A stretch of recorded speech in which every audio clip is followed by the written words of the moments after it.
In the sweltering summer of 1716, 14 of South Carolina's wealthiest plantation owners gathered for what they believed would be a routine business meeting at the Grayfield estate. None of them walked out alive. What authorities discovered 3 days later defied explanation. Charred remains arranged in a perfect circle around a massive coal furnace, their hands bound with iron shackles, their mouths stuffed with raw cotton. The only witness was a slave woman named Esperanza de Lima, found sitting calmly in the estate's kitchen, humming a Portuguese lullaby while methodically sharpening kitchen knives. When questioned, she spoke only one phrase in broken English. Justice burns slower than coal, but burns complete. Colonial records of this incident were sealed by order of Governor Robert Johnson and remained buried in Charleston's archives for over 2 centuries. Tonight, we reveal the terrifying truth behind what became known as the Grayfield Massacre. A story of vengeance so methodical and brutal that it changed how the entire colony viewed their human property. Before we continue with the story of Esperanza de Lima and the night that shook colonial South Carolina to its core, I need you to do something for me. Hit that subscribe button and ring the notification bell because stories like this one, buried by time and covered up by those in power, deserve to be told. And while you're at it, let me know in the comments what state you're listening from. Are there any dark historical secrets hiding in your own backyard? Now, let's step back to 1716 and discover how a woman who was considered nothing more than property orchestrated one of the most calculated acts of revenge in colonial American history. The story begins not with that horrific night, but 15 years earlier in the bustling port city of Charleston, South Carolina. The year was 1701 and the colony was experiencing unprecedented prosperity built on the backs of enslaved Africans who worked the rice plantations that stretched along the coastal lowlands. Among the most successful planters was Edmund Grayfield, a second-generation colonist whose family had carved out a 3,000-acre empire from the swamplands north of the Ashley River. Grayfield was a man of particular cruelty, even by the harsh standards of his time, standing over 60 tall with pale blue eyes that seemed to look through people rather than at them. He had earned a reputation for breaking slaves both physically and mentally. His plantation, known as Grayfield Estate, was whispered about in the slave quarters throughout the region. It was said that slaves sent there either died within a year or emerged as hollow shells of their former selves. In September of 1701, a Portuguese slave ship called the Santa Maria arrived in Charleston Harbor carrying 180 souls from the coast of Angola. Among them was a young woman, perhaps 20 years old, who would be given the name Esperanza de Lima by her new owner. What made her different from the other slaves was not immediately apparent to the white colonists who inspected her like livestock at the market. She was of average height and build, with intelligent dark eyes and intricate tribal scarification on her shoulders that told the story of her royal lineage, a story that would remain unknown to her captives. What they didn't know was that Esperanza had been the daughter of a powerful village chief trained from childhood in the arts of strategy, negotiation, and what colonial minds would have dismissed as witchcraft, but was actually an sophisticated understanding of herbs, poisons, and human psychology. She had witnessed the Portuguese raiders burn her village, murder her father, and enslave her people. In her mind, every white face she encountered was connected to that original sin.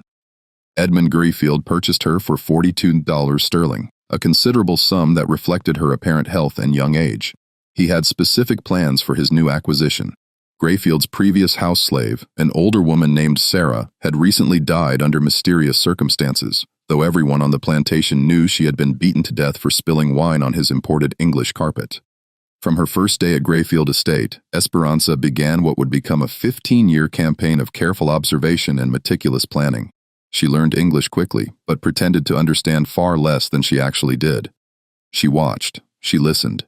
She remembered every slight, every cruelty, every name mentioned in hushed conversations among the plantation elite. The Grayfield Estate was more than just a home. It was the unofficial meeting place for what the planters called the Rice Council, a group of 14 plantation owners who controlled the colony's agricultural policies and, by extension, its political future. These men met monthly to discuss rice prices, slave regulations, and how to maximize their profits while minimizing colonial oversight from London. They saw themselves as kings of their own domains, answerable to no earthly authority. The 14 members of this council represented the most powerful families in the colony: Edmund Grayfield, the unofficial leader; William Peton, whose plantation produced more rice than any other in the Americas; James Rutherford, who also served as a colonial judge; Marcus Sutton, who owned the largest slave trading operation between Charleston and Savannah; Henry Caldwell, whose political connections reached all the way to the governor's office. Thomas Harrington, a former British naval officer who ruled his plantation like a military compound. Benjamin Fairfax, whose family fortune dated back to the earliest colonial settlements. Samuel Kingsley, who specialized in seasoning newly arrived African slaves. Robert Fielding, known for his innovative torture techniques. Charles Warwick, whose plantation boarded 3 others and served as a nexus for information. Jonathan Crichton, who maintained detailed records of slave breeding programs. David Norris, whose medical background made him particularly effective at keeping slaves alive just long enough to extract maximum labor. Alexander Hartwell, whose plantation served as a prison for runaway slaves from across the region. And finally, George Baxter, the youngest member at 35, whose enthusiasm for violence had earned him rapid acceptance into this exclusive circle. These were not simply cruel men. They were systematically evil, treating human beings as nothing more than agricultural equipment to be used, repaired, and discarded as economics dictated. They shared techniques for breaking rebellious spirits, compared notes on optimal caloric intake to maximize work output while minimizing costs, and boasted about their most creative punishments during their monthly gatherings.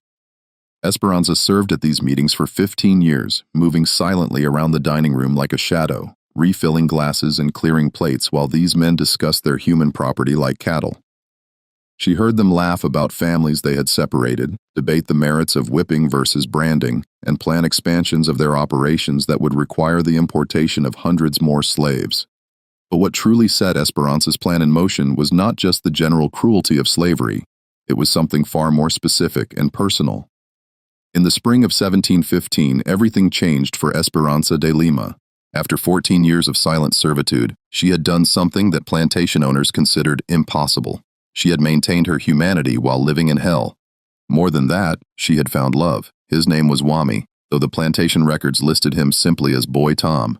He had been born on the Rutherford plantation in 1693, making him 22 years old when he caught Esperanza's attention.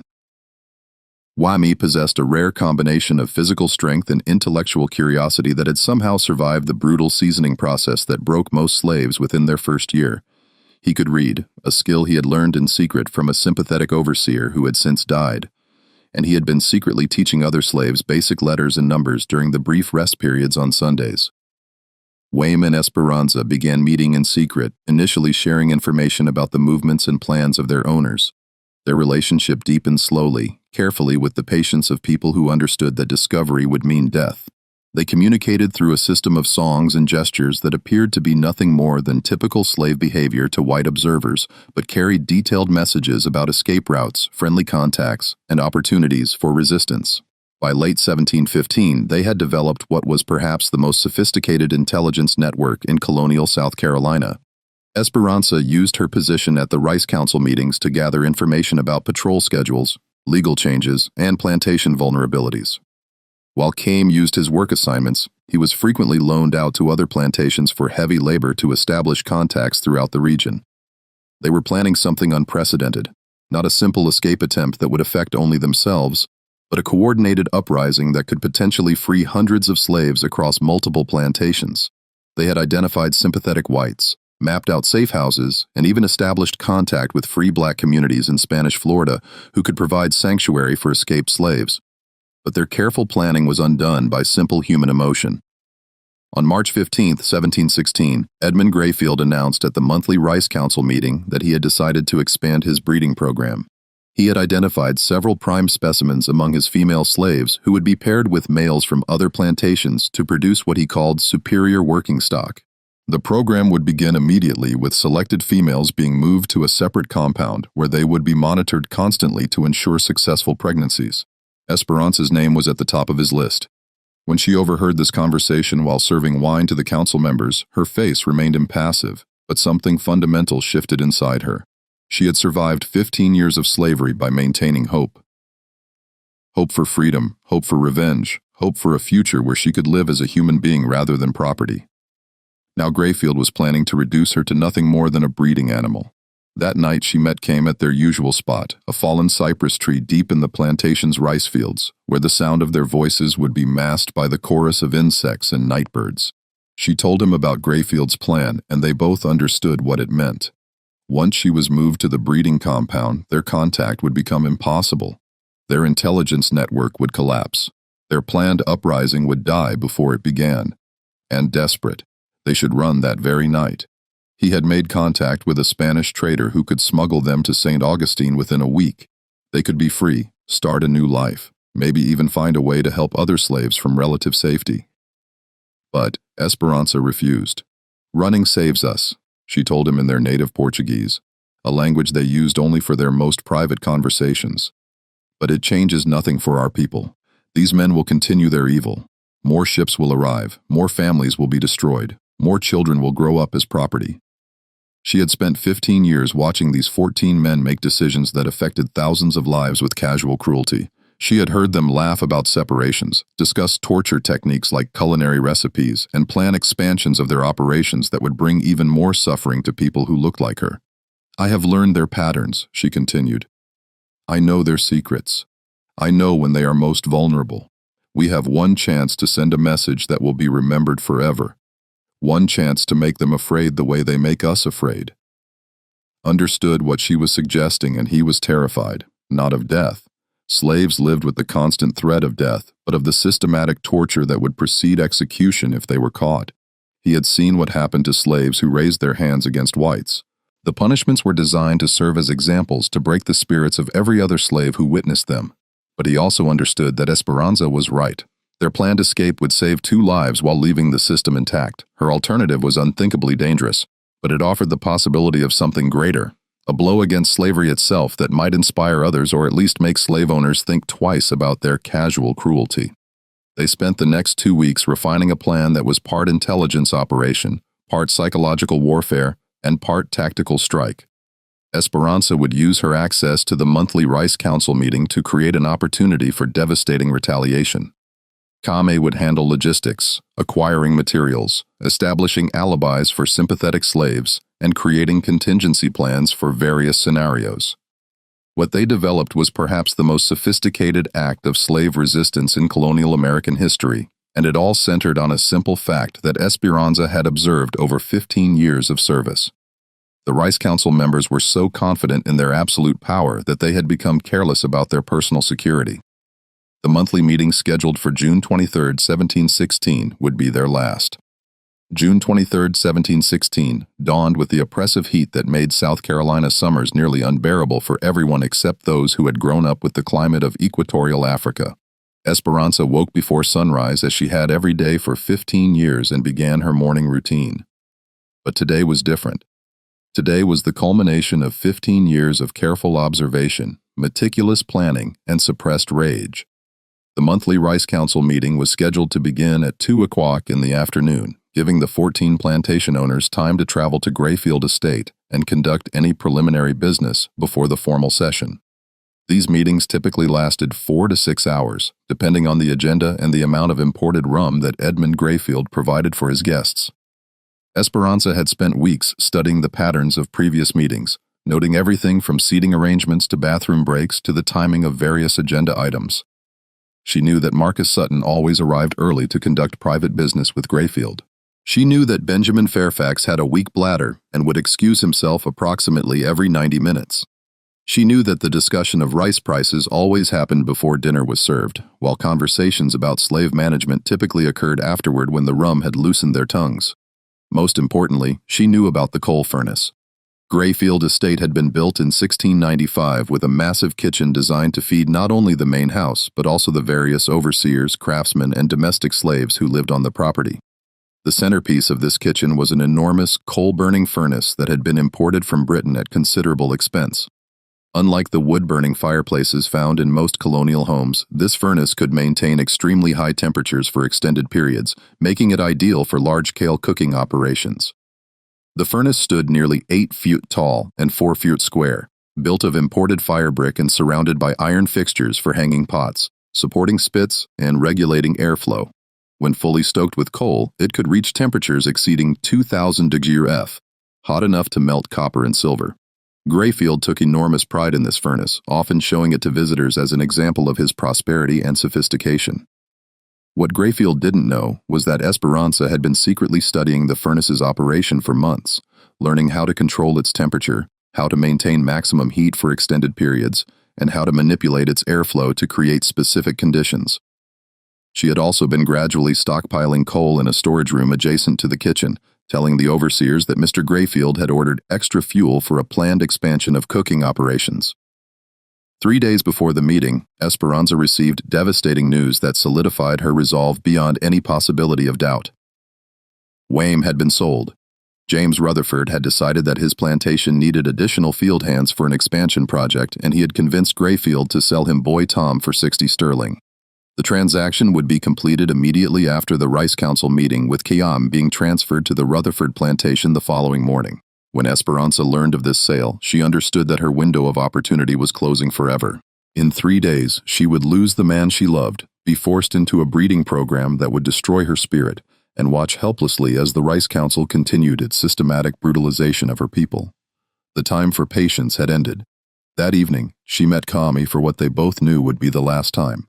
They spoke in whispers beside the fallen cypress tree, sharing 15 years of memories compressed into a few precious hours, begged her one final time to abandon her plan and run away with him that very night. There was still time to escape to Spanish Florida, still time to build a life together away from the horror of plantation slavery. But Esperanza's mind was made up. These men believe they are gods, she told him. They believe they can do anything to us without consequence. Tomorrow I will show them they are wrong. I will show them that we are human beings, not animals, and that human beings fight back when pushed beyond endurance. Understood that arguing was useless. He had known Esperanza for less than 2 years, but he had learned to recognize the steel in her voice when her mind was completely made up. Instead, he spent their remaining time together helping her refine the final details of her plan. The next morning, June 22nd, Esperanza began her final preparations. She started by conducting a thorough inventory of the kitchen and adjoining storage areas, identifying every tool, ingredient, and material that might be useful. She paid particular attention to the iron shackles and chains that were stored in the kitchen's pantry, devices typically used for restraining slaves during punishment, but kept readily available throughout the plantation. She also made careful note of the kitchen's layout and the movement patterns of other domestic slaves throughout the day. The success of her plan would depend partly on ensuring that innocent slaves were not present when events unfolded, and partly on maintaining the appearance of normal operations until the critical moment arrived. Most importantly, she began preparing the coal furnace. Starting at dawn, she began feeding coal into the furnace at carefully timed intervals, gradually increasing the internal temperature while maintaining the appearance of routine cooking preparations. By late morning, the furnace was approaching peak operating temperature, ready to maintain maximum heat for several hours. The other domestic slaves noticed nothing unusual about Esperanza's behavior. She had always been quiet and methodical in her work, and her preparations for the monthly Rice Council meeting appeared identical to her routine for previous gatherings. She cleaned the dining room, arranged the furniture, prepared serving dishes, and set up the imported crystal glasses that Grayfield used to impress his guests. But hidden in the kitchen, arrangements were being made that would transform a routine business meeting into something far more sinister. By noon on June 23, 1716, the first of the Rice Council members had begun arriving at Grayfield Estate. As always, Marcus Sutton arrived early, riding up the oak-lined avenue that led to the main house with the confidence of a man who owned over 800 human beings and considered himself answerable to no earthly authority. Esperanza watched from the kitchen window as Sutton dismounted his horse and handed the reins to a stable slave. At 53 years old, Sutton was one of the older members of the Rice Council, and his body showed the effects of decades of rich living. He was heavily built with thinning gray hair and the red-faced complexion of a man who drank more imported rum than was strictly healthy, but his eyes remained sharp and calculating, the eyes of someone who had built his fortune by viewing human beings as commodities to be bought, sold, and exploited with maximum efficiency. Sutton's plantation specialized in what was euphemistically called seasoning, the brutal process of breaking newly arrived African slaves and teaching them to accept their condition as permanent and inescapable. Slaves who proved particularly resistant to seasoning were often sold to Sutton, who had developed increasingly creative methods for destroying their will to resist. His techniques had become so refined that other plantation owners regularly sent their problem slaves to his operation, paying premium prices for his services. Edmund Grayfield greeted Sutton at the front door with the elaborate courtesy that plantation owners reserved for each other while treating their slaves like livestock. The two men retired to Grayfield's private study to discuss business matters that were too sensitive for the larger group, primarily new techniques for slave control and strategies for lobbying the colonial government to reduce restrictions on slave importation. Over the next hour, the remaining 12 members of the Rice Council arrived in small groups, their carriages and horses creating a traffic jam around the circular drive that fronted the main house. Esperanza recognized each man as he arrived, having served at enough meetings to know their faces, their voices, and their particular areas of expertise in the management of human property. William Piton arrived with his usual retinue of armed overseers, a precaution he had adopted after a recent slave rebellion attempt on his plantation had been narrowly suppressed. James Rutherford came alone, but his horse bore the distinctive silver-mounted pistols that advertised his dual role as plantation owner and colonial magistrate. Henry Caldwell traveled in an elaborately decorated carriage that displayed his family's coat of arms, a pretentious affectation that highlighted his political connections and social ambitions. Each arrival was greeted with the same ceremonial courtesy, the same exchange of pleasantries about weather and crops and the persistent Indian problem along the frontier. These men saw themselves as the founding fathers of a great civilization. Pioneers who were transforming a wilderness into productive agricultural land that would feed the growing cities of colonial America. What they refused to acknowledge was that their civilization was built on a foundation of systematic brutality, that their wealth came from the unpaid labor of thousands of human beings who were treated worse than livestock, and that their political influence existed primarily to perpetuate and expand this system of exploitation. At 2 o'clock precisely, Edmund Greefield called the monthly meeting to order in his formal dining room. The 14 men took their customary seats around a massive oak table that had been imported from England at a cost that would have supported a typical colonial family for several years. The table's polished surface reflected the light from dozens of candles arranged in silver candelabras, creating an atmosphere of wealth and sophistication that reinforced their sense of superiority and entitlement. Esperanza began serving the meal with her usual efficiency, moving silently around the table as these men discussed the business of slavery with the casual brutality that had characterized their previous 180 monthly meetings. She had heard variations of these conversations hundreds of times, but today she listened with particular attention to every word, every tone, every casual reference to human suffering. The agenda began as always with a discussion of rice prices in the Charleston market and strategies for maximizing profits in the coming harvest season. William Petton reported that his plantation had achieved record production levels by implementing what he called incentive-based management, a system that provided minimal food rewards for slaves who exceeded daily quotas while subjecting underperformers to systematic punishment. The key, Petton explained while cutting his imported beef, is making them understand that their comfort level depends entirely on their productivity. Give them just enough hope to keep working, but never enough security to make them complacent. James Rutherford nodded approvingly. I've had excellent results with family separation as a motivational tool. Nothing makes a field hand work harder than knowing that his wife and children are being held at a different location, and that reunion depends on consistent performance. The conversation continued in this vein for nearly an hour, with each member sharing techniques for extracting maximum labor from their human property while minimizing expenses for food, housing, and medical care.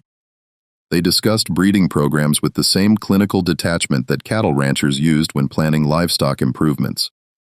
They compared notes on punishment techniques with the enthusiasm of craftsmen sharing professional secrets. Esperanza refilled wine glasses and cleared plates while these men celebrated their latest innovations in human degradation. She maintained her usual expression of blank subservience, but inside her mind she was making final mental notes about each man's position, each man's habits, and each man's potential for resistance when the time came. As the formal agenda concluded, and the conversation became more informal, the men began sharing stories that revealed the true depths of their cruelty. Marcus Sutton described a new torture device he had imported from the Caribbean, a metal cage barely large enough for a human body that was suspended in full sunlight and could literally cook rebellious slaves to death over a period of several days. Samuel Kingsley boasted about his latest breeding experiment, which involved forcibly pairing selected slaves to produce what he hoped would be a new generation of larger, stronger field hands. But it was George Baxter, the youngest member of the council, who provided the final catalyst for what was about to unfold. "Gentlemen," Baxter announced as Esperanza poured brandy for the post-dinner drinks, "I have exciting news about a new business opportunity. The Spanish are paying premium prices for experienced slaves in their South American territories. I'm proposing that we pull our resources to purchase a large ship and begin systematic exportation of our older, less productive stock. The room erupted in enthusiastic discussion as the 14 men began calculating the potential profits from selling their human property to Spanish colonies, where working conditions were even more brutal than those in South Carolina.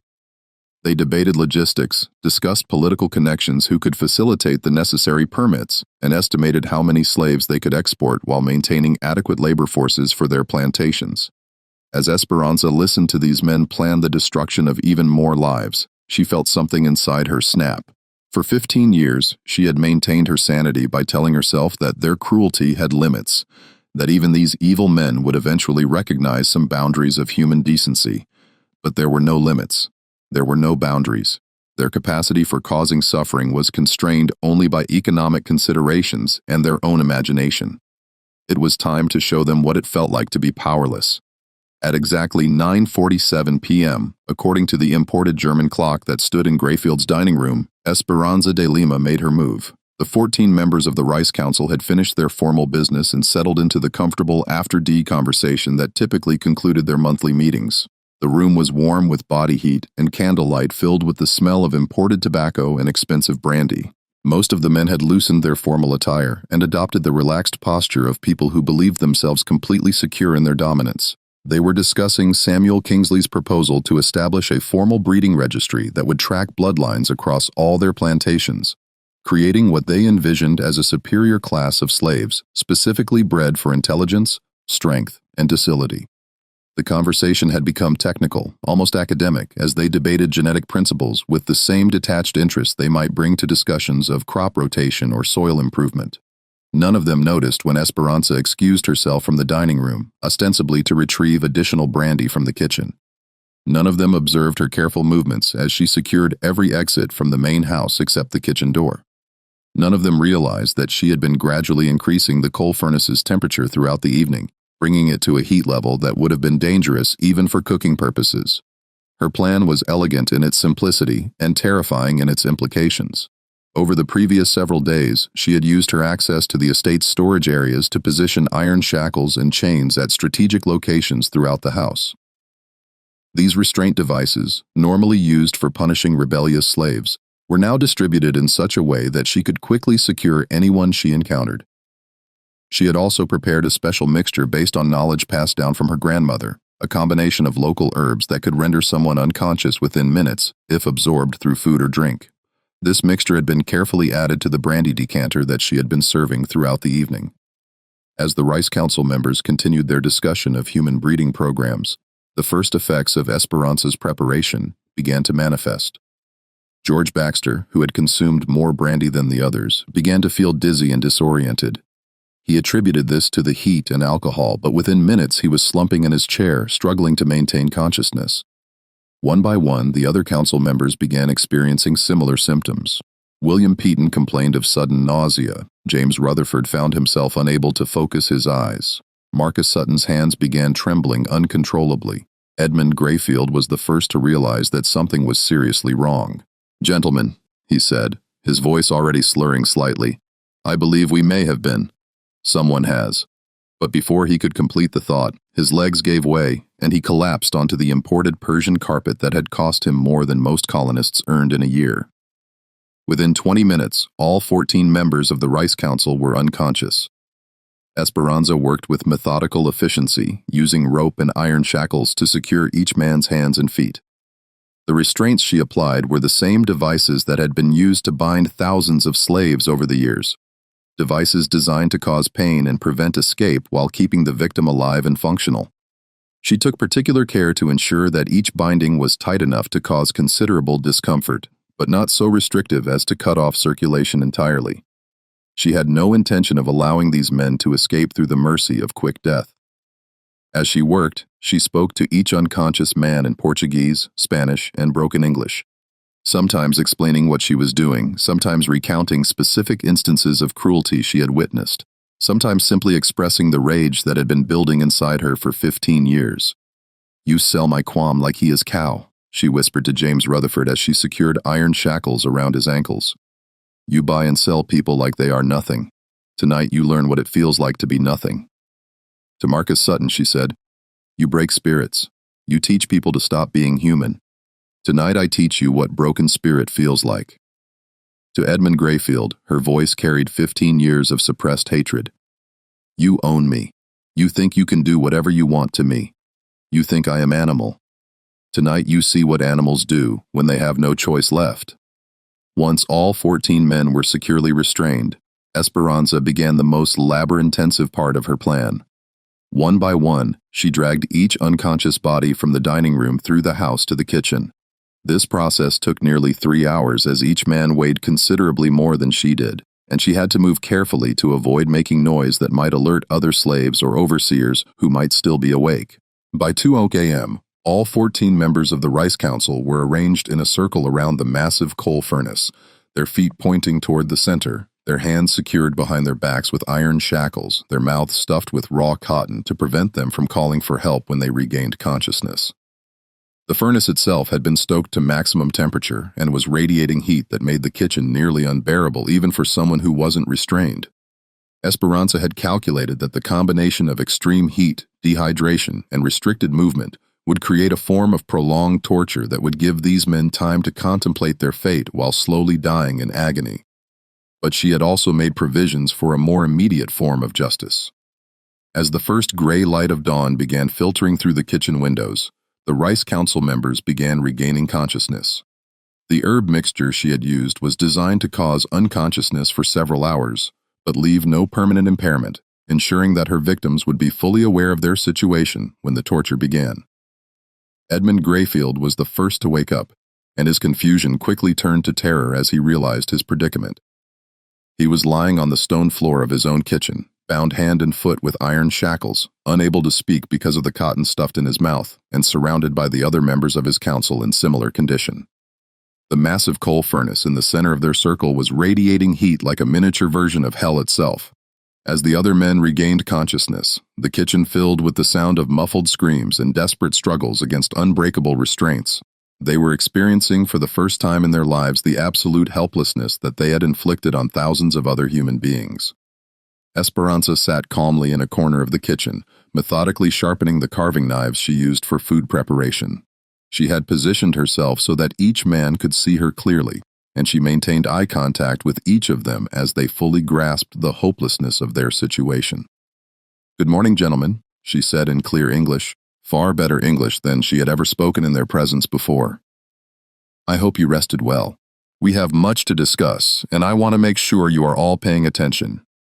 She stood up and walked slowly around the circle, looking down at each restrained man with the same expression of cold evaluation that they had used when inspecting slaves at the Charleston market. "For 15 years I have served your meetings. I have listened to your conversations. I have heard you discuss my people like we are cattle to be bought and sold and bred and slaughtered according to your convenience." She paused next to Marcus Sutton, who was struggling frantically against his restraints. "You, Mr. Sutton, specialize in breaking spirits. You take people who still remember being human and teach them to forget. You have perfected techniques for destroying hope, for making proud men and women into hollow shells who exist only to serve your pleasure." She moved to James Rutherford. "You, Mr. Rutherford, use family separation as a tool of control. You deliberately destroy the bonds between parents and children, between husbands and wives, because you have learned that people without families are easier to control."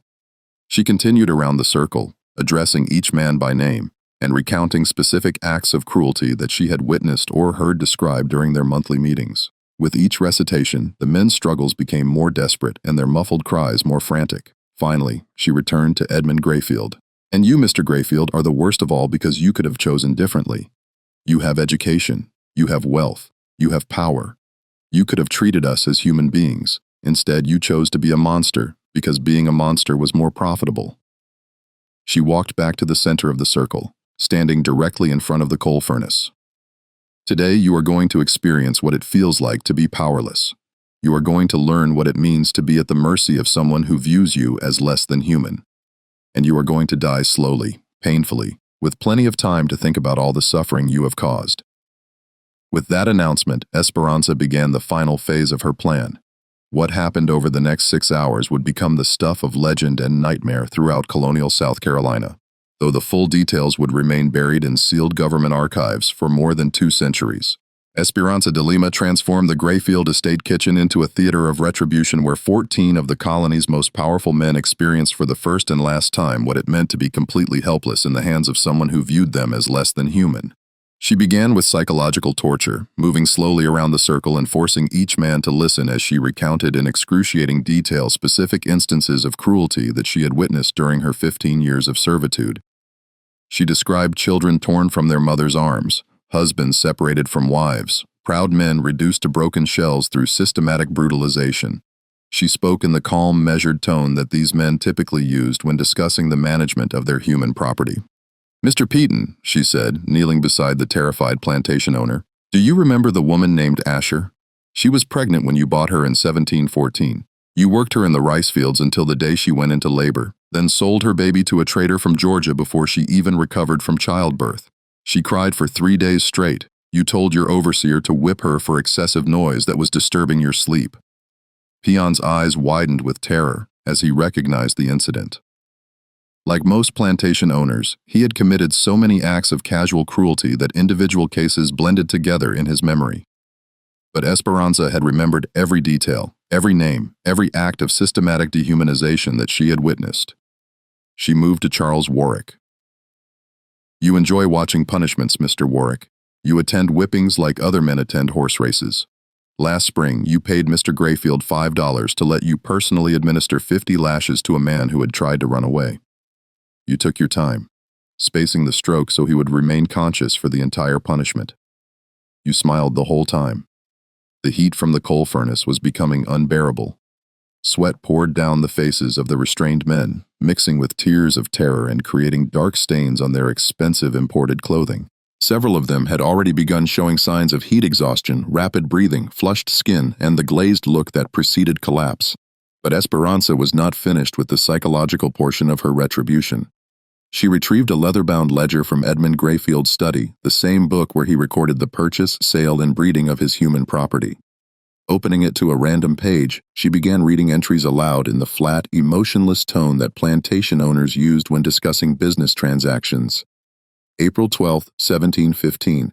Sold boy named Caesar, age 14, to Rutherford Plantation for breeding purposes. 45,000 billions sterling. Note: mother became unmanageable after separation. Recommend immediate sale or disposal. She turned the page. June 3, 1715. Female named Rebecca died in childbirth. Child survived. Estimated loss 20,000 sterling. Note: implement better nutrition program for breeding females to reduce mortality rates. Page after page, she read the clinical documentation of human suffering. Families destroyed, children sold, men and women reduced to monetary calculations in a businessman's ledger. Each entry represented someone's life, someone's family, someone's dreams crushed under the weight of systematic exploitation. The psychological torture continued for 2 hours, with Esperanza forcing each man to confront the full scope of his crimes against humanity. She had an extraordinary memory for detail enhanced by 15 years of careful attention to their conversations. She could recall specific dates, individual names, particular acts of cruelty that each man had committed or ordered. But as the morning sun climbed higher and the temperature in the kitchen approached 120 degrees Fahrenheit, she moved to the next phase of her plan. From the kitchen storage area, she retrieved several long iron rods, tools typically used for stoking the coal furnace and manipulating heavy cookware. She placed these rods directly into the furnace's flames, where they quickly heated to cherry-red temperatures that would cause excruciating burns on contact with human flesh.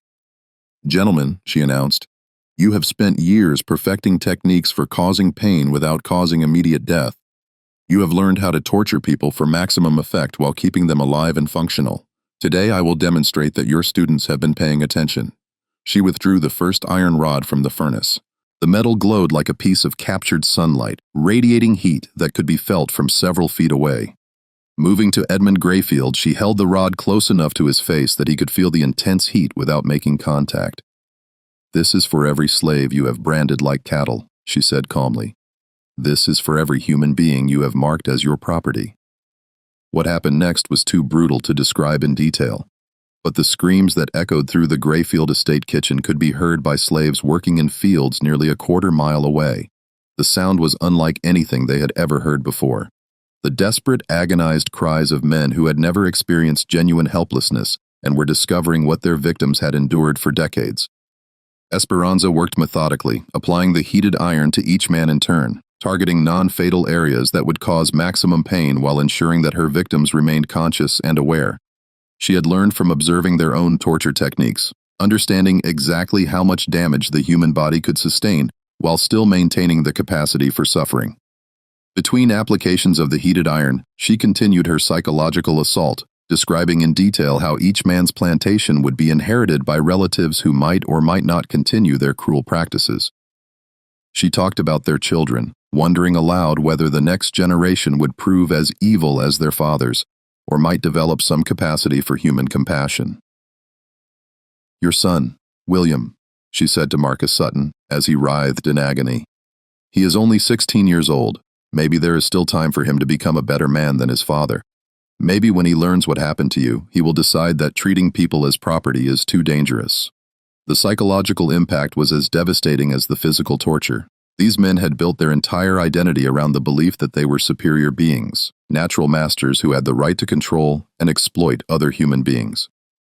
Esperanza was systematically destroying that identity, forcing them to experience themselves as victims, as objects to be manipulated by someone else's will. As the afternoon heat combined with the furnace's radiation to push the kitchen temperature above 130 degrees, several of the men began showing signs of severe heat stroke. Their skin turned red and dry, their breathing became rapid and shallow, and their struggles against the restraints became weaker and more desperate. But Esperanza had planned for this contingency. She had no intention of allowing them to escape through unconsciousness or heat-induced delirium. Using techniques learned from her grandmother, she applied wet cloths to their foreheads and forced small amounts of water into their mouths, keeping them conscious and aware while their bodies slowly cooked in the superheated air. "You must stay awake," she told them. "You must remain alert. Death is a mercy, and you have not earned mercy yet." The torture continued through the hottest part of the afternoon, with Esperanza maintaining the furnace at maximum temperature while systematically applying heated iron rods to each man's body. She targeted hands, feet, and faces, areas that would cause excruciating pain while remaining visible as permanent reminders of their experience. But perhaps the most devastating aspect of the entire ordeal was not the physical suffering, but the complete reversal of power relationships that it represented. For the first time in their lives, these 14 men were experiencing what their slaves endured every day. The knowledge that another human being had complete control over their bodies, their comfort, their very survival. They were learning what it meant to be property. As evening approached and shadows began falling across the kitchen floor, Esperanza prepared for the final act of her carefully orchestrated revenge. The coal furnace had been burning at maximum temperature for nearly 18 hours, creating a heat level that was literally unbearable for sustained human exposure. She began dragging the semi-conscious men closer to the furnace, positioning them so that the intense heat would slowly cook their bodies, while keeping them alive long enough to fully appreciate their fate. It was a technique she had heard Marcus Sutton describe during one of the Rice Council meetings, a method he used for punishing slaves who attempted escape. "This is how you killed Thomas," she told Sutton as she positioned his body within 3 feet of the glowing coals. "Remember Thomas, the young man who tried to run away last summer? You put him in a metal cage in direct sunlight and let him cook slowly over 3 days. He begged for water. He begged for shade. He begged for death. You ignored all his pleas because you wanted other slaves to witness his suffering." One by one, she arranged all 14 men in positions where the furnace's radiant heat would slowly kill them while leaving them conscious long enough to contemplate their crimes. The psychological impact was as important to her as the physical destruction. She wanted them to understand with perfect clarity that they were dying because of choices they had made, actions they had taken, and lives they had destroyed. As the sun set on June 24, 1716, the kitchen of Grayfield Estate contained 14 dying men who were experiencing for the first and last time what it felt like to be completely powerless in the hands of someone who viewed them as less than human. The screaming had stopped several hours earlier, replaced by the weaker sounds of men whose vocal cords had been damaged by prolonged crying. The kitchen filled with the smell of burning flesh and the sound of labored breathing as 14 of Colonial South Carolina's most powerful citizens slowly roasted to death beside the same furnace they had used to prepare meals served by the people they had enslaved. Esperanza sat in her corner, still methodically sharpening kitchen knives, humming the Portuguese lullaby that her mother had sung to her in the village that Portuguese raiders had destroyed 20 years earlier. She was no longer looking at the dying men, but her ears remained alert to their breathing, ensuring that none of them escaped into unconsciousness before experiencing the full measure of justice she had planned. As midnight approached, the last of the Rice Council members finally succumbed to the combination of heat, dehydration, and burns that had been slowly killing them throughout the day. Edmund Grayfield was the final survivor, his constitution strengthened by years of rich living and medical care that had never been available to his slaves. His last coherent words, spoken in a whisper barely audible above the sound of burning coal, were a pathetic attempt at bargaining. "Please, I can give you money, freedom, whatever you want." Esperanza looked at him with the same expression of mild interest that he had used when inspecting slaves at the Charleston market. "I want you to die knowing that you were wrong," she replied calmly. "You are not superior. You are not chosen by God. You are not a natural master. You are just a man who chose to be evil. And now you are paying the price for that choice." Those were the last words that Edmund Grayfield heard before the heat and dehydration finally claimed his life. Dawn broke on June 25, 1716, revealing a scene that would haunt the survivors for the rest of their lives. When the other plantation slaves began their morning routines, they discovered 14 charred corpses arranged in a perfect circle around the massive coal furnace in the Grayfield estate kitchen. The bodies were barely recognizable as human, reduced to blackened shells by 18 hours of exposure to extreme heat. Esperanza de Lima was found sitting calmly at the kitchen table, methodically sharpening carving knives while humming a haunting melody that none of the other slaves recognized. She showed no signs of distress or exhaustion, despite having orchestrated and witnessed one of the most elaborate acts of revenge in colonial American history. When the plantation's white overseers arrived to investigate, they found a scene that defied their understanding of the natural order.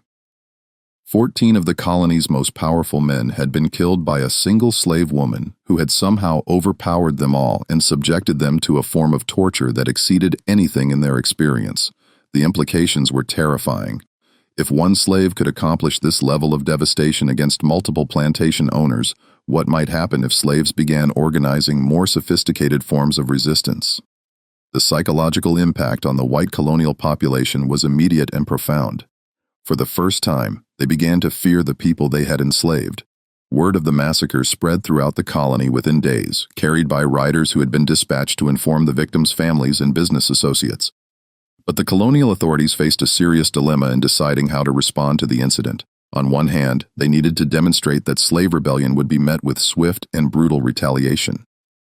The entire plantation system depended on maintaining the slaves' belief that resistance was futile and that white dominance was absolute and permanent. On the other hand, they needed to prevent the spread of detailed information about Esperanza's methods and success. If other slaves learned that 14 plantation owners could be killed by a single woman armed only with intelligence, patience, and determination, the results could be catastrophic for the entire colonial economy.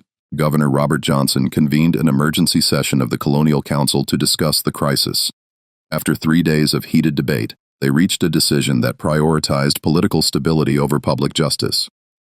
The official records of the Grayfield massacre were sealed by gubernatorial order and locked in the Charleston archives with instructions that they not be opened for 50 years. The families of the victims were informed that their relatives had died in a tragic fire that had consumed the Grayfield estate kitchen during a business meeting. No mention was made of Esperanza's role in their deaths. Esperanza herself presented a more complex problem.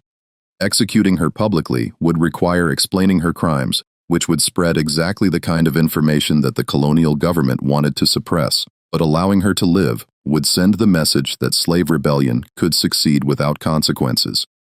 The solution they devised was as cruel as it was politically expedient. Esperanza was sentenced to be sold to a Spanish trader who specialized in supplying slaves to the silver mines of South America, a fate that was universally understood to be a delayed death sentence.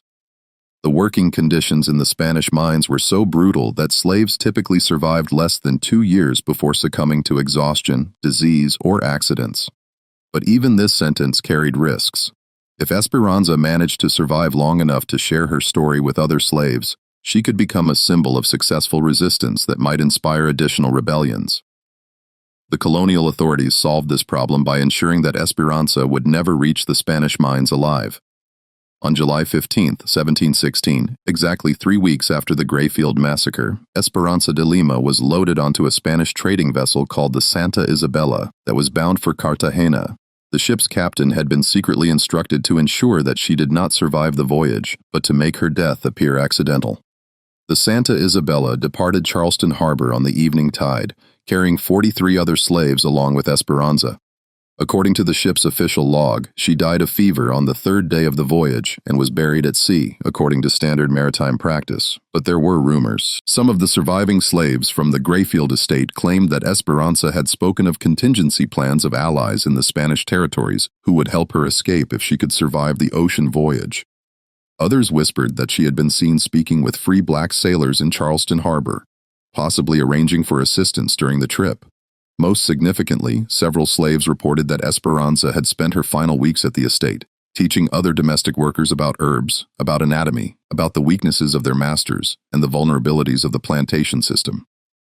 Justice burns slower than coal, she had told them, but burns complete. The fire I started will spread to other kitchens, other plantations, other masters who think they are safe. Whether these rumors contained any truth was impossible to determine. The colonial authorities had moved quickly to disperse the surviving slaves from Grayfield Estate, selling them to plantations throughout the region to prevent any coordination of their stories or their activities. But the psychological damage was already done. In the months following the Grayfield Massacre, a wave of unrest swept through the slave communities of South Carolina. There were no additional mass killings like Esperanza's methodical execution of the Rice Council members, but plantation owners began reporting an unprecedented series of smaller incidents that suggested coordinated resistance. Kitchen fires destroyed several plantation houses under suspicious circumstances. Valuable livestock died mysteriously after consuming feed that may have been poisoned. White overseers suffered unusual accidents at precisely the moments when they were most vulnerable.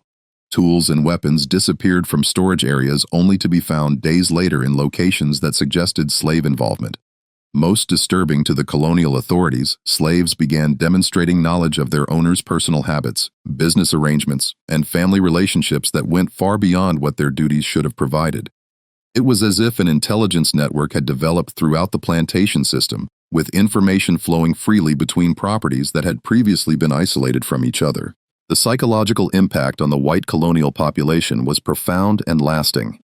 Plantation owners who had previously moved through their properties with casual confidence now traveled with armed escorts and avoided predictable routines. The monthly meetings that had been a cornerstone of the Rice Council's coordination were suspended indefinitely, as no one wanted to gather in large groups that might present attractive targets for revenge. Some plantation owners began modifying their treatment of slaves, not out of moral awakening, but from practical fear. If slaves were capable of the kind of sophisticated planning and execution that Esperanza had demonstrated, then maintaining their loyalty through slightly better treatment might be a wise investment in personal security.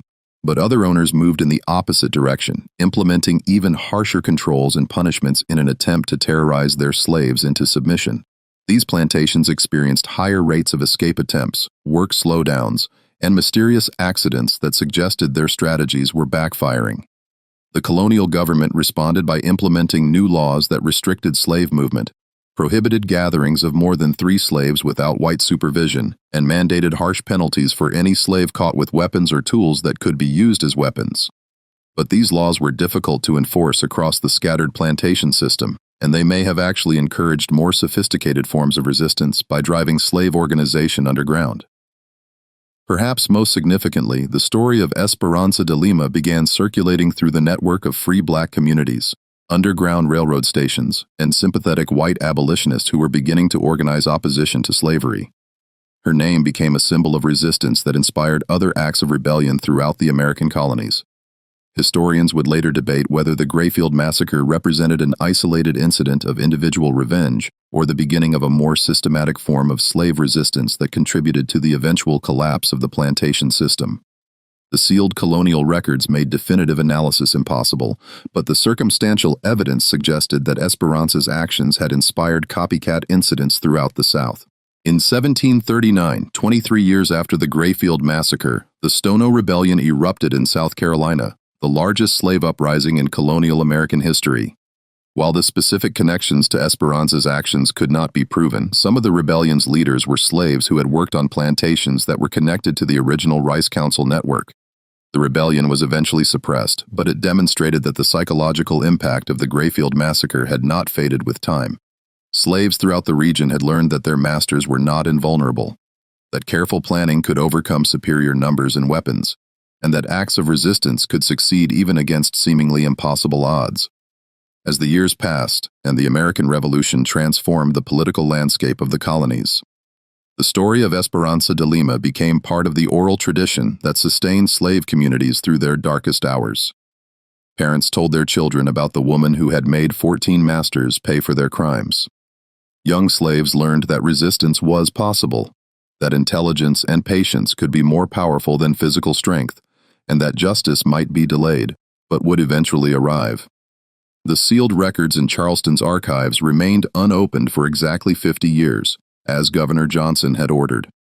When they were finally made available to researchers in 1766, the American colonies were in the midst of political upheaval that would lead to independence from Britain. The story of the Grayfield Massacre was overshadowed by larger historical events, but it contributed to a growing awareness that the institution of slavery contained the seeds of its own destruction. By the time the United States Constitution was ratified in 1788, the plantation system that had seemed so permanent and invincible in 1716 was already showing signs of internal stress that would eventually tear the nation apart. The psychological impact of knowing that slaves could organize, plan, and execute sophisticated acts of resistance had fundamentally changed the relationship between master and slave. The masters were no longer confident in their absolute power. The slaves were no longer convinced of their absolute powerlessness, and in that shift of psychological balance lay the beginning of the end of American slavery. In the years that followed the Grayfield Massacre, whispers of the truth began to emerge from the most unexpected sources. A Spanish ship's clear, writing in his private journal during a voyage to Cartagena in late 1716, recorded an extraordinary conversation with a Portuguese-speaking woman who had been secretly transferred from the Santa Isabella during a supply stop in Havana. According to the clerk's account, this woman spoke with remarkable intelligence about the plantation system in South Carolina, describing in precise detail the weaknesses and vulnerabilities of individual plantation owners throughout the colony. She claimed to have orchestrated what she called the first lesson, but suggested that it would not be the last. The fire that began in one kitchen, she reportedly told the clerk, will spread to many kitchens. The lessons I learned from watching masters at their evil work are now being taught to new students. Oh, whether this woman was truly Esperanza de Lima could never be confirmed, but colonial records from Spanish Florida began documenting the arrival of unusually well-informed escaped slaves who possessed detailed knowledge of plantation operations throughout the British territories. These refugees seemed to have access to an intelligence network that extended far beyond what individual escapees should have known. More disturbing to the colonial authorities, reports began filtering back from Spanish territories describing communities of former slaves who were actively supporting escape attempts and resistance activities in the British colonies. Letters intercepted by colonial officials contained detailed instructions for identifying sympathetic contacts, avoiding patrol routes, and exploiting the psychological vulnerabilities of plantation owners who had grown careless in their confidence. By 1720, just 4 years after the Grayfield Massacre, the colonial government was forced to acknowledge that slave resistance had evolved beyond individual escape attempts into something approaching organized warfare. Plantation owners throughout South Carolina began reporting coordinated incidents that suggested systematic planning and intelligence gathering. Kitchen fires destroyed several plantation houses under circumstances that defied natural explanation. Valuable livestock died mysteriously after consuming feed that appeared to have been deliberately poisoned. White overseers suffered fatal accidents at moments when they were most isolated and vulnerable. Most unsettling of all, slaves began demonstrating knowledge of their masters' personal habits, business relationships, and family secrets that went far beyond what their assigned duties should have revealed. It was as if an invisible network had developed throughout the plantation system, with information flowing freely between properties that had previously been isolated from each other. The psychological transformation was profound and lasting. Plantation owners who had moved through their properties with casual arrogance now traveled with armed escorts and avoided predictable routines. The monthly gatherings that had been central to the Rice Council's coordination were permanently suspended.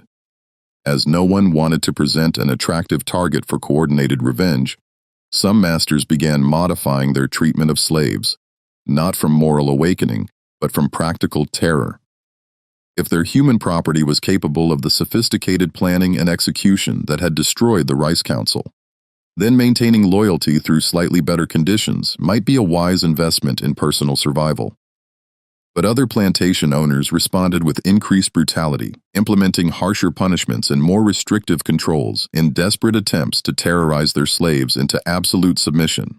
These plantations experienced higher rates of mysterious accidents, work slowdowns, and escape attempts that suggested their strategies were having the opposite effect.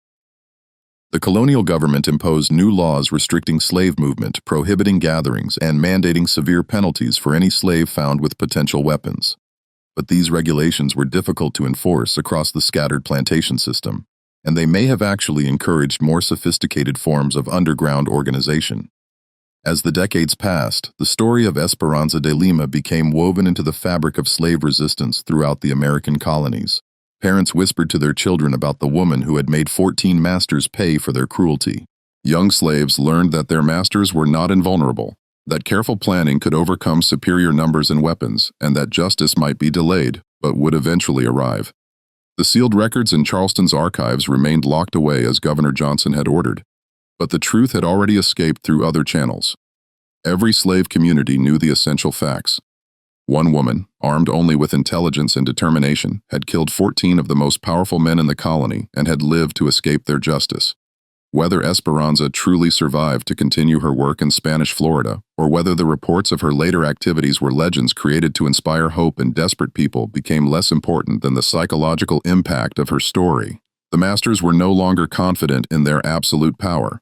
The slaves were no longer convinced of their absolute powerlessness. And in that fundamental shift of psychological balance lay the seeds of everything that would follow. The growing resistance movements, the underground railroad networks, the persistent rebellions that would eventually contribute to the destruction of the entire plantation system. The kitchen at Grayfield Estate stood empty for 66 years after that night of reckoning, gradually falling into ruin as subsequent owners found the building impossible to staff. Local slaves refused to work in the room where Esperanza had demonstrated what happened to masters who pushed their human property beyond endurance. Eventually, the entire structure was demolished and the land left to return to wilderness. But the lesson remained, passed down through generations of enslaved families who understood that those who choose to treat other human beings as property do so at their own peril. Property can think, property can plan, property can remember everything. And sometimes, when pushed beyond the limits of human endurance, property fights back. Justice burns slower than coal, but it burns complete. What do you think of this story? Do you believe everything was revealed? Or are there still secrets buried in the archives of our nation's dark history?